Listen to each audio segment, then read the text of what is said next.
दोस्तों, मधुपुर का यह किस्सा पूरे शहर में चर्चा का विषय बन गया था। कलेक्टर साहिबा आर्या सिंह एक मजबूत और दृढ़ नारी है जो अपने कर्तव्य में इतनी डूबी रहती कि अपनी निजी भावनाओं के लिए वक्त निकाल पाना उनके लिए असंभव था।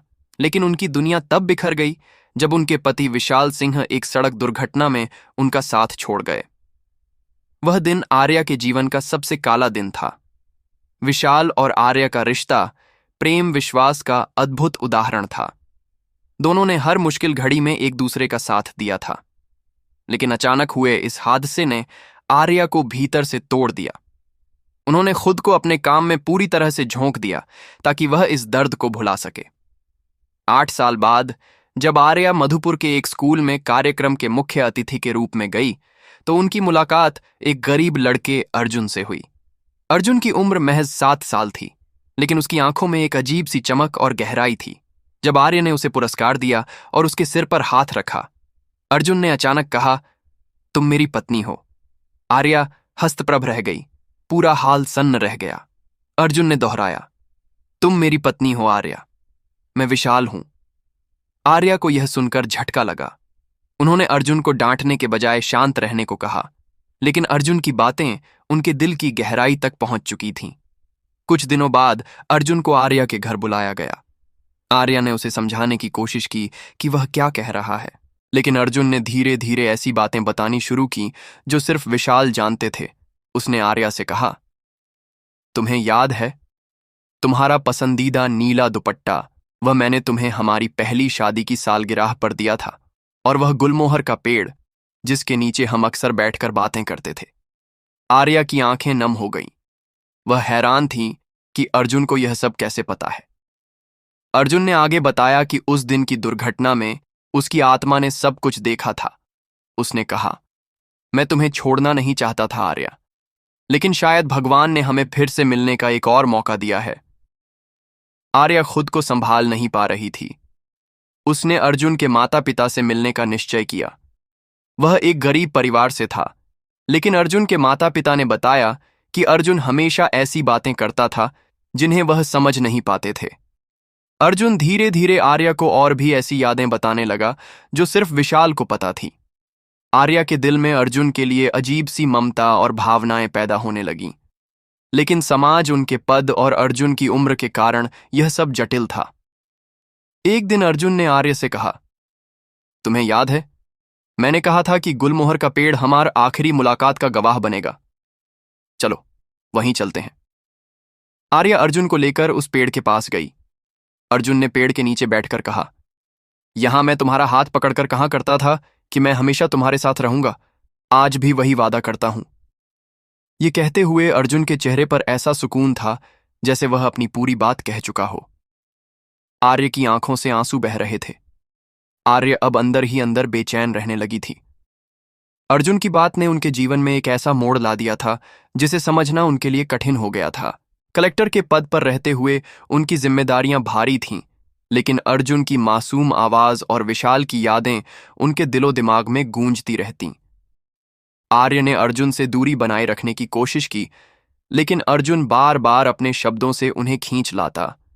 उसने आर्य से कहा, तुम मुझे क्यों अनदेखा कर रही हो? मैंने तुमसे वादा किया था कि मैं तुम्हारे बिन अधूरा हूं। एक दिन आर्या ने अपने पुराने दोस्त और मनोवैज्ञानिक डॉक्टर आरिफ से बात की। उन्होंने अर्जुन की बातों का जिक्र किया। आरिफ ने इसे बालमन की कल्पना बताया, लेकिन जब आर्या ने अर्जुन की विस्तार से बताई गई घटनाओं का जिक्र किया तो आरिफ चुप हो गए। उन्होंने कहा, ऐसे मामलों को समझना मुश्किल है। यह विज्ञान से परे भी कुछ हो सकता है, लेकिन मैं इसे महज इत्तेफाक मानूंगा। आर्या ने खुद को यकीन दिलाने के लिए कुछ ठोस करने का निश्चय किया। उन्होंने अर्जुन की परीक्षा लेने का फैसला किया। वह अर्जुन को अपने पुराने घर ले गई, जहां वह और विशाल रहते थे। घर अब वीरान था, लेकिन उसमें उनके प्यार की यादें बसती थीं। जैसे ही अर्जुन ने घर में कदम रखा, उसने कहा, यहां हर चीज वैसी ही है जैसे मैंने छोड़ी थी। बस वह फोटो नहीं दिख रहा जो हमने हमारी शादी के दिन ली थी। वह इस दीवार पर टंगी थी, है ना? आर्या का दिल धड़कने लगा। उसने अर्जुन को एक और परखने के लिए अपने पुराने सामान का बक्सा खोलकर दिखाया। अर्जुन ने बक्से से तुरंत एक छोटा सा पीतल का लकेट निकाला और कहा, यह वह लकेट है जो मैंने तुम्हें हमारी पहली दिवाली पर दिया था। तुमने इसे बहुत संभाल कर रखा था। आर्या के हाथ से लॉकेट गिर गया। यह सब कैसे संभव था? कुछ दिनों बाद अर्जुन ने आर्या से मिलने की जिद की। उसने कहा, तुम्हारे दिल में सवाल है, मुझे जवाब देने दो। आर्य ने उसे अपने ऑफिस बुलाया। अर्जुन ने वहां आकर कहा, मुझे पता है तुम डर रही हो, लेकिन यह सब भगवान की मर्जी है। मैंने पिछले जन्म में जो अधूरा छोड़ दिया था उसे पूरा करने आया हूं। आर्या के लिए यह सब भीतर का संघर्ष बढ़ता जा रहा था। क्या यह सच में विशाल की आत्मा का पुनर्जन्म था, या अर्जुन का बाल मन जो किसी अजीब इत्तेफाक से जुड़ी आदत को जता रहा था? अर्जुन की बातें धीरे धीरे पूरे शहर में चर्चा का विषय बन। कई लोग कलेक्टर साहिबा के इस अनोखे अनुभव को लेकर अपनी अपनी राय देने लगे। कुछ ने इसे भगवान का चमत्कार कहा तो कुछ ने इसे आर्य की भावना का धोखा बताया। आर्य ने अर्जुन को समझाने की कोशिश की। तुम्हें समझना होगा अर्जुन, यह सब मेरे लिए बहुत कठिन है। तुम अभी बच्चे हो, तुम्हें एक उज्जवल भविष्य की ओर देखना चाहिए। अर्जुन ने शांत स्वर में जवाब दिया, मुझे तुम्हारे बिना कोई भविष्य नहीं चाहिए। मैं तुम्हारे पास इसलिए आया हूं ताकि मैं तुम्हें तुम्हारे अकेलेपन को दूर करूं। आप ही इस बात का फैसला करें। हमें तो भगवान पर भरोसा है। आर्या का मन और भी भारी हो गया। वह चाहकर भी इस सवाल से भाग नहीं पा रही थी। उन्होंने अर्जुन से कहा, अगर तुम सच में वही हो जिसे मैं समझ रही हूं तो मुझे कुछ और साबित करके दिखाओ। अर्जुन ने मुस्कुराते हुए कहा, ठीक है। तुम्हें याद है, तुम्हारे जन्मदिन पर मैंने एक चांदी की अंगूठी लाकर दी थी जो हमने हमारे पुराने घर के पिछवाड़े में है, और एक बार तुमसे छेड़छाड़ करते वक्त मैंने उसे छुपा दिया था। अगर वह अंगूठी तुम्हें मिले तो क्या तुम मानोगी कि मैं वही हूं? आर्या हैरान रह गई। उन्हें यह बात याद थी। वह अगले दिन अर्जुन को लेकर अपने पुराने घर गई। उन्होंने पिछवाड़े की जमीन खुदवानी शुरू की। कुछ देर बाद मिट्टी के नीचे से एक छोटी सी डिब्बी मिली जिसमें वही चांदी की अंगूठी रखी थी। आर्य के हाथ कांपने लगे। अर्जुन ने मुस्कुराते हुए कहा, यह रही तुम्हारी अंगूठी। अब क्या तुम मुझ पर यकीन करोगी? आर्या को अपने विचारों पर भरोसा करना मुश्किल हो गया था। उन्होंने खुद को समझाने की कोशिश की कि यह सब संयोग हो सकता है, लेकिन अर्जुन की हर बात उन्हें विशाल की सच्चाई के करीब ले जा रही थी। शहर में इस घटना की चर्चा बढ़ती जा रही थी। आर्या ने अर्जुन को किसी भी सार्वजनिक स्थान पर ऐसी बातें करने से मना कर दिया, लेकिन अर्जुन ने एक दिन कहा, तुम मुझे रोक सकती हो, लेकिन मेरे दिल को नहीं। मैं बस तुम्हें याद दिलाने आया हूं कि प्यार अमर होता है। आर्या ने इस घटना के बाद खुद को अकेलेपन में बंद कर लिया। उन्होंने किसी से मिलना जुलना कम कर दिया। हर रात विशाल की यादें, अर्जुन की बातें और अपने भीतर का संघर्ष उन्हें सोने नहीं देते। अर्जुन ने आर्या से आखिरी बार मिलने की जिद की। उसने कहा, मैं जानता हूं कि तुम मुझे स्वीकार नहीं करोगी, लेकिन एक दिन तुम खुद को मुझसे दूर नहीं कर पाओगी। बस एक बार मेरे साथ वह जगह चलो जहां हम हमेशा साथ बैठते थे। आर्या अर्जुन को लेकर उस गुलमोहर के पेड़ के पास गई। अर्जुन ने कहा, यह वही जगह है जहां मैंने आखिरी बार तुम्हें गले लगाया था। अब शायद मैं अपने जीवन के इस मकसद को पूरा कर चुका हूं। और अर्जुन ने यह कहकर अपनी आंखें बंद कर लीं और कुछ मिनट तक शांत बैठा रहा। आर्या को ऐसा लगा जैसे कुछ अद्भुत घटित हो रहा। अर्जुन ने मुस्कुराते हुए कहा, अब मुझे चैन मिल गया। गुलमोहर के पेड़ के नीचे हुई उस घटना के बाद आर्या ने अर्जुन को उसके घर भेज दिया। हालांकि उन्होंने खुद को समझाने की कोशिश की कि यह सब एक अजीब संयोग था, लेकिन उनके भीतर का संघर्ष और बढ़ गया। अर्जुन की हर बात और उसकी आंखों में झलकती विशाल की आत्मा ने आर्या को मानसिक रूप से उलझा दिया था। अगले कुछ दिनों तक आर्या ने अर्जुन से दूरी बनाए रखी। उन्होंने खुद को काम में डुबोने की कोशिश की, लेकिन अर्जुन की यादें और उसकी कही गई बातें उसका पीछा करती रहती। एक रात आर्या अपने पुराने सामान को तोड़ रही थी। उन्होंने विशाल के लिखे हुए कुछ पुराने पत्र निकाले। हर पत्र में विशाल ने अपने प्यार और वादे का जिक्र किया था। एक पत्र में लिखा था, अगर कभी हमारी राह अलग हो जाए तो यकीन रखना, मैं किसी न किसी रूप में तुम्हारे संगीत पास आऊंगा आर्या। यह जन्म तो बस एक पड़ाव है। आर्या का दिल जोर से धड़कने लगा। यह पत्र अर्जुन की बातों से मेल खाता था। उन्होंने खुद से सवाल किया, क्या यह सब वास्तव में हो सकता है? क्या प्यार इतना शक्तिशाली होता है कि पुनर्जन्म में भी अपने प्यार को ढूंढ ले? अगले दिन आर्य ने अर्जुन को बुलाने का फैसला किया। जब अर्जुन आया तो उसकी आंखों में वही गहराई थी जो विशाल की आंखों में होती थी। आर्य ने उससे कहा, अगर तुम सच में वही हो जिसे मैं समझ रही हूं, तो मुझे यह बताओ कि तुमने उस दुर्घटना से पहले मुझे क्या कहा था? अर्जुन ने बिना एक पल रुके कहा, मैंने कहा था कि तुम हमेशा मेरी ताकत हो आर्या। अगर मैं नहीं रहा तो भी तुम कभी कमजोर नहीं पड़ना। तुम मेरी प्रेरणा हो। आर्या का दिल भर गया। ये वही शब्द थे जो विशाल ने उनकी आखिरी मुलाकात में कहे थे। अर्जुन की बातें अब आर्या के दिल और दिमाग दोनों पर हावी हो रही थीं, लेकिन समाज की सच्चाई और उनकी खुद की स्थिति उन्हें इस स्थिति को स्वीकारने से रोक रही थी। आर्य ने सोचा कि इस रहस्य का कोई जवाब विज्ञान के पास हो सकता है। उन्होंने अर्जुन को मनोविज्ञान परीक्षणों और पुनर्जन्म से जुड़े अध्ययनों के लिए ले जाने का फैसला किया। अर्जुन ने शांत स्वर में कहा, तुम जितनी परीक्षा लेना चाहो ले लो, मैं तो बस वही कह रहा हूं जो सच है। आर्या अर्जुन को एक विशेषज्ञ डॉक्टर अरुण शर्मा के पास ले गई। डॉक्टर शर्मा पुनर्जन्म के मामलों में विशेषज्ञ माने जाते थे। उन्होंने अर्जुन से कई सवाल पूछे और उसकी यादों को टटोलने की कोशिश की। अर्जुन ने विस्तार से घटनाएं और बातें बताईं जो विशाल के जीवन से जुड़ी थी। डॉक्टर शर्मा ने आर्या से कहा, ऐसे मामलों को पूरी तरह खारिज नहीं किया जा सकता, अभी संभव नहीं है। आर्या और उलझ गई। अब उन्हें न अर्जुन की बातों पर पूरी तरह यकीन हो रहा था, न ही वह इसे पूरी तरह नकार पा रही थी। उन्होंने खुद को और अर्जुन को समय देने का फैसला किया। एक दिन अर्जुन ने आर्या से कहा, तुम्हें याद है, मैंने कहा था कि हमारा प्यार कभी खत्म नहीं होगा।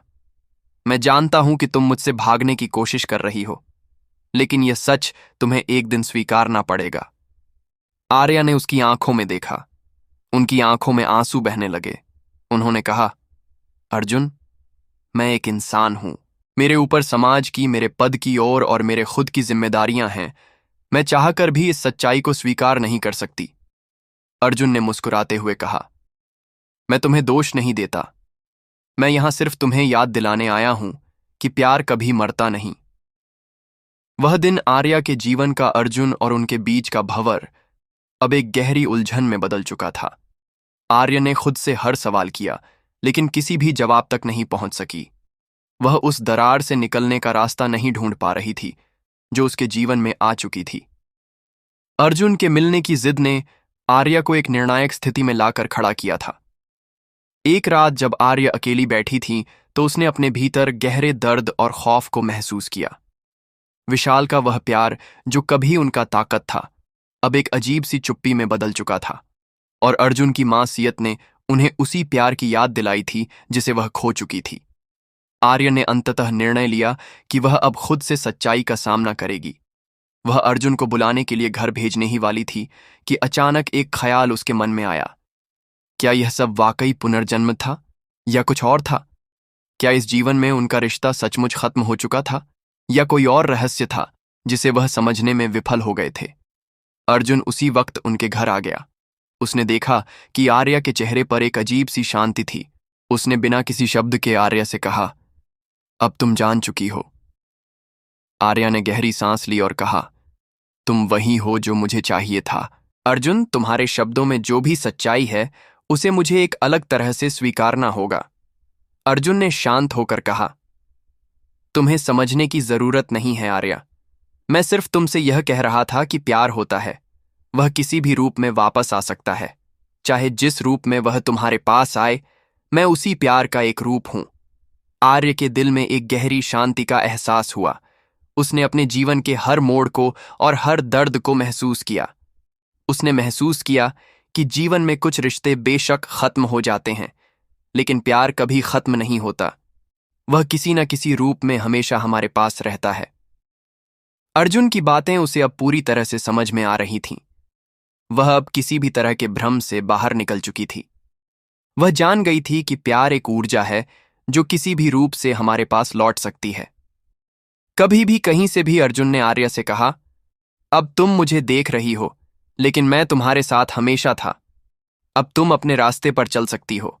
तुम्हारी जिंदगी में कोई भी मुझसे बेहतर होगा, लेकिन मुझे यकीन है कि तुम मेरी यादों को कभी नहीं भूलो। आर्या ने उसका हाथ पकड़ा और कहा, तुम सही हो अर्जुन। अब मैं तुम्हारे साथ नहीं चल सकती, लेकिन तुम्हारा प्यार हमेशा मेरे दिल में रहेगा। अर्जुन ने सिर झुकाया और मुस्कुराया, जैसे उसने अपना उद्देश्य पूरा कर लिया हो। वह धीरे धीरे आर्य के जीवन से बाहर बाहर निकल गया, लेकिन आर्य को एहसास हुआ कि वह किसी और रूप में उसके जीवन का हिस्सा रहेगा, जैसे विशाल था। कहानी का निष्कर्ष यह था कि प्यार, चाहे वह किसी भी रूप में हो, कभी खत्म नहीं होता। वह पुनर्जन्म, समय और दूरी से परे होता रिश्तों का रूप बदलता है, लेकिन उनके बीच का संबंध और विश्वास हमेशा कायम रहता है। यह भी समझ आ गया कि कुछ सवालों के जवाब हमें समय के साथ खुद मिल जाते हैं, और शायद कभी कभी हमें इन सवालों के उत्तर पाने की कोशिश नहीं करनी चाहिए, क्योंकि जीवन का सबसे बड़ा सच यही है कि प्यार सबसे पवित्र और मजबूत शक्ति है। तो दोस्तों, ये कहानी आपको कैसी लगी? कमेंट में हमें जरूर बताएं। इस कहानी को सुनाने का उद्देश्य किसी का दिल दुखाना या उसको ठेस पहुंचाना नहीं था। ये कहानियां आपको सिर्फ इसलिए सुनाई जाती है ताकि आप लोग इनसे कुछ ना कुछ सीख सके, सबक हासिल कर सके और उस चीज को अपने जीवन में अप्लाई कर सके। फिर मिलते हैं अन्य वीडियो में। तब तक के लिए आप सभी का धन्यवाद।